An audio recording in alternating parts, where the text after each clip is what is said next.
নতুন মা হওয়ার জন্য আজকে কিন্তু আমি এই প্রোডাক্টটা কিনে ঠকে গেলাম। যেহেতু আমি নতুন মা হয়েছি, বাচ্চাদের সমস্ত জিনিসপত্র আমার কাছে কিন্তু একদম নতুন, যেরকম আইডিয়াও কম সেরকম এক্সপিরিয়েন্স কম থাকাটাও স্বাভাবিক। এর সাথে আমি অর্ডার দিয়েছিলাম বাবুর জন্য প্যাম্পাস। এর আগে আমি বাবুর জন্য প্যাম্পাস কোম্পানির প্যাম্পাসগুলো কিন্তু ব্যবহার করেছি, ওগুলো তো ভীষণই ভালো, কিন্তু যেহেতু ভালো ওগুলো ভীষণ কস্টলিও পড়ে যায়, যেহেতু রেগুলার ব্যবহার করি তো অনেকটা কস্টলি পড়ে যাচ্ছিল। তার জন্য আমি মানে একটু কম প্রাইসের মধ্যে প্যাম্পাস খুঁজছিলাম। তো মিশোতে যখন সার্চ করছিলাম আমার সামনে কিন্তু এই প্রোডাক্টটা দেখিয়েছিল।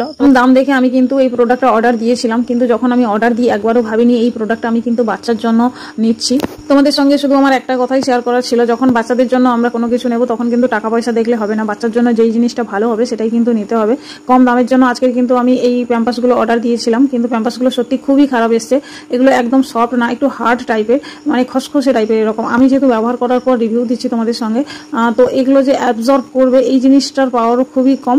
আর যাদের বাচ্চা বড় হয়ে গেছে 2-3 ঘন্টার জন্য ব্যবহার করলে ঠিক আছে, যাদের কিন্তু ছোট বাচ্চা এরকম প্রোডাক্ট কেউ ব্যবহার করবে